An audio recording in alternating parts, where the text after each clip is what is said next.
the solutions. I see things other people often miss. I help veterans, entrepreneurs, and authors turn their mess or their mission into a message for the masses. For the past couple of weeks, I haven't made any videos because I've been preparing to send my one and only child off to college. I've also been dealing with some different challenges that had me just a little bit anxious. But that's why for the month of August, I'm reminding everyone to be anxious for nothing. Hmm. That's been a change for me as I learned to develop the skill to maintain my energized sense of calm no matter what happens.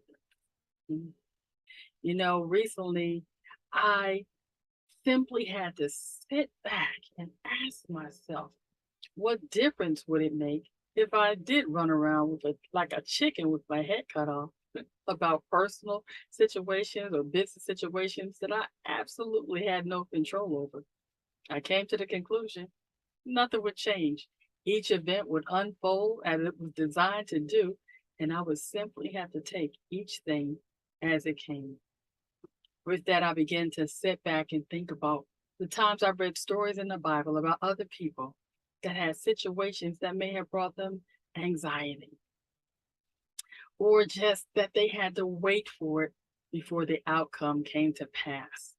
I shared this with a group of friends lately related to a whole nother situation, and I'm going to share those thoughts with you today.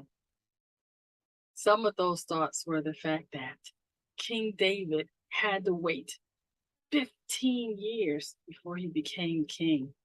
Moses took 40 years to lead the Israelites out of Egypt and then got called back when he was 80. Sarah, 25 years before she had her beloved son Isaac. And then she only got that child after she orchestrated a situationship for her husband. It wasn't easy, y'all.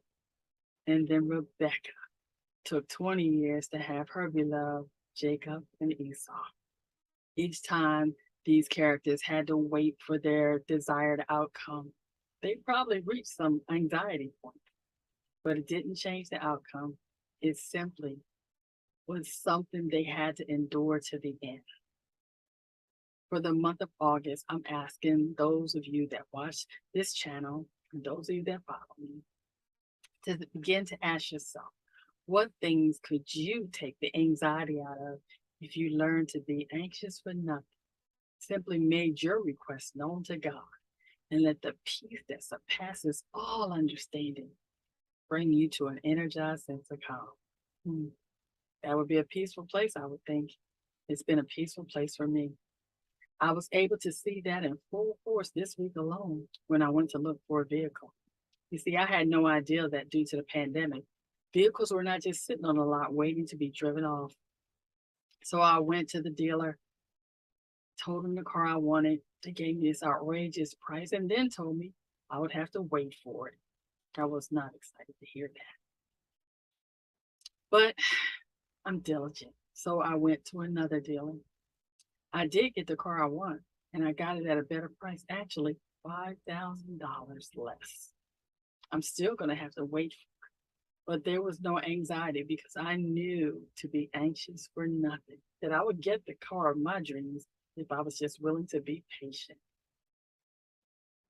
As I go through the next few months, I plan to remind myself on a daily basis to be anxious for nothing in my personal life and in my business life. And I hope each of you that hears this will adopt this stance that I have begun to adopt for myself. If it is to be, it is up to me.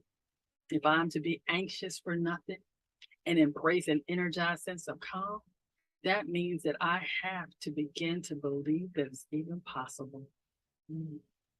I'm ready to live my best life now, personally and professionally. I'm ready to step into my now, no opportunity wasted. And I pray that if something I said here can help you do that, that you leave a comment below and let me know. I'll be back to my regular schedule, interviews and posts in a couple of weeks. But until then, remember, be anxious for nothing.